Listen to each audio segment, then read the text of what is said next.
আমরা দাঁড়িয়ে রয়েছি দুর্গাপুরের পিকনিক স্পট হুচুকডাঙ্গায়। দুর্গাপুরের দামোদরের ধারে এই পিকনিক স্পট হুচুকডাঙ্গা রাতুরিয়া অঙ্গতপুর শিল্প তালুক ঘেরা এলাকায়।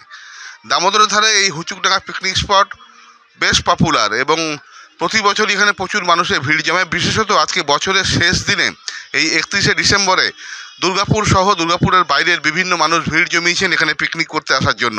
শুধু পিকনিক নয়, পিকনিকের সঙ্গে রয়েছে দামোদরের নৌকো বিহার এবং সেই আনন্দও নিচ্ছেন অনেকে। এখানে পিকনিক করতে গেলে বা পার্কিং করতে গেলে কোনো এন্ট্রি ফি লাগে না।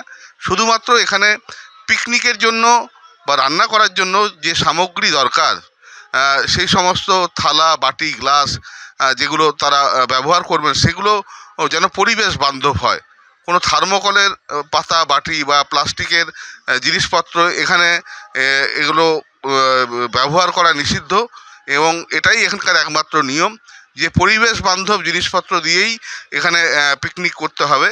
এবং পিকনিক স্পটকে 4 ভাগে ভাগ করা হয়েছে মানুষের সুবিধার জন্য এবং প্রচুর ভলেন্টিয়ার মোতায়েন করা হয়েছে যাতে দামোদরের ধারে কোনো রকম দুর্ঘটনা না ঘটে। এবং এছাড়াও স্থানীয় কোকোভ্যান থানার পুলিশ কর্মীরাও রয়েছে, সর্বদা সব দিকে নজরদারি রয়েছে এবং সকাল থেকেই মানুষের মধ্যে আনন্দের রেশ রয়েছে।